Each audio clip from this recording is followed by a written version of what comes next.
Hey there, YouTube. I'm Jack, and this is Raw Tropical Living. Thanks for joining me today.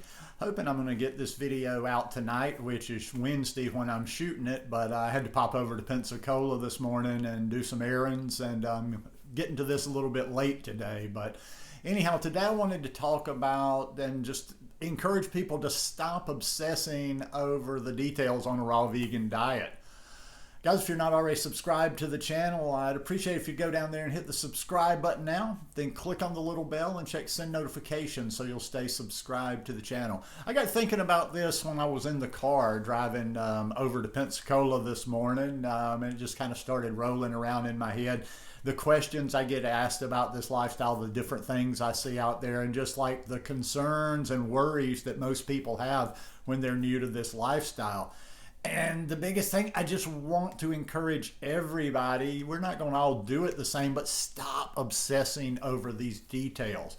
I get almost panicked questions sometimes like, what, can I eat this? Can I eat that? Like there's this prescribed set of rules, like we're some little religion or cult or whatever. Well, some people might be, but I'm not. And it goes back to common sense. There's not one food that is going to do you in. Well, within like you're eating a plant-based diet, you're eating whole plant-based foods. Yeah, I mean, I'm sure there's an exception out there, but people will come with like, I remember back when I used to be a little bit more active in discussions in groups until I found out that was a colossal waste of time.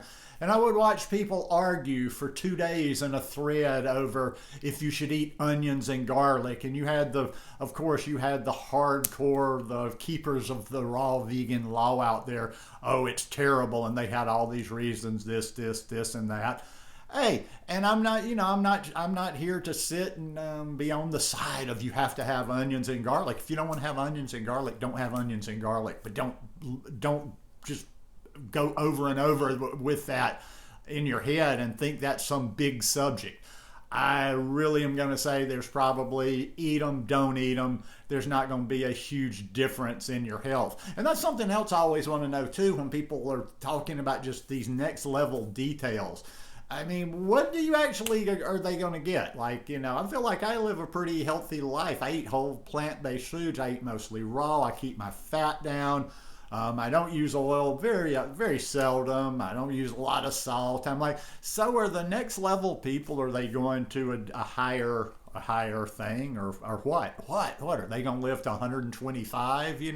But anyhow, just being a little silly there. But it's like I always want to talk about on this channel, common sense, just simple common sense, and not trying to complicate things. I've done it probably, how many videos am I up to now? Probably a couple of thousand on this channel. And I can tell you how to do a raw vegan diet basically in the next 2 or 3 minutes. And it's very simple. It's just going to be as complicated as you want to make it. But you start with a whole food plant-based diet. That's it right there. Whether you're raw, whether you're not raw, whether you ever want to be raw, start with a whole food plant-based diet. Do it sugar, oil, and salt free. Eat the whole foods. Eliminate the processed foods. Now, I know this doesn't jive well with the hardcore raw people, but most people, even if they just did that and weren't even focusing on the raw whatsoever, you have made such a huge improvement of your health. And most people that are doing that are going to be so healthy, are going to feel so good. Their digestion's going to be better. They're going to have more energy. Their skin's going to be clean.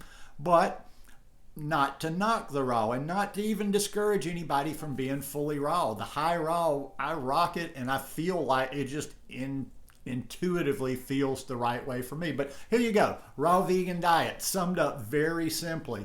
Fruit. Eat lots of fruit. You don't have to hold back on the fruit. So I'm tired of hearing people like, you have no excuse. You have no excuse to fall off of anything because you don't have to be hungry. You can always eat some fruit. You can always eat some fruit. Make fruit the base of that diet. Eat as much fruit as you want. Greens. Make sure you're paying attention to your greens. And I'm talking about getting large amounts in.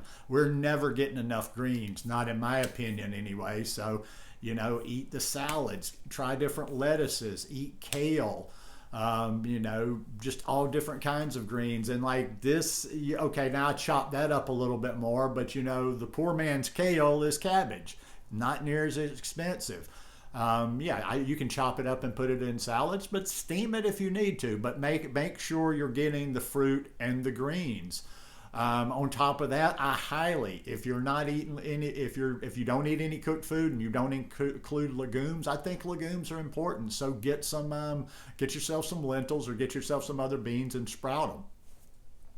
I bought a 5-pound bag. I just opened this 5-pound bag the other day, and I was thinking the last 5-pound bag that I bought before that was about a year and a half ago. So a 5-pound bag of sprouting all the time lasted me a year and a half, and I don't think that bag was any more than $25. So cheap nutrition. Get the beans in, get the legumes, get those sprouts. Microgreens are great. I just they take a little bit more effort, and I kind of get lazy when it comes to that. I dabbled with some microgreens, but anything, just bombing your body with the nutrition. Okay, on top of that, getting in different colors, the purple cabbages like I had in that salad in the last video, red pepper, get lots of variety, feed that gut microbiome, learn about that connection between the gut and your general health. And pay attention to that. Some people don't even, I've mentioned that to people before, and they don't even know what I'm talking about. All they're thinking about is raw. I can eat more raw fruit. All I need is raw fruit, this and that. No, you need to learn a little bit about your gut microbiome. Yes, you can do okay if you're just eating a very small selection of things, but that's why people are always talking about, when they're trying to pretend they're so pure, they're like, if I eat anything outside of this, it aggravates my stomach. Yeah, because you don't process that. Anything you don't process through your body's not going to tolerate. It's like when you first come to a raw vegan diet, any of this stuff we eat, we're not used to this much fiber. So the fiber, maybe bloats us a little in the beginning. So just use common sense with this. Here's another little part of my outline on the raw vegan diet. Even though they're good fats, the avocados, the nuts, the seeds, this and that, you don't want to overdo those. Keep your fat in the lower range. I'm not necessarily fanatic about keeping it at 10%, like the 80-10-10, although there's nothing wrong with that. But definitely keep it in, the 10 to 20, 10 to 25. I would say 10 to 20. I probably fall somewhere in that 15% range.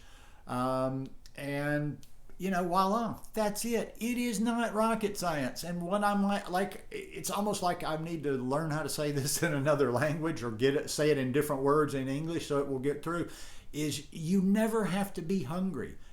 Name a diet. What diet have you ever gone on? What health thing have you ever gone on where you can just eat all the time?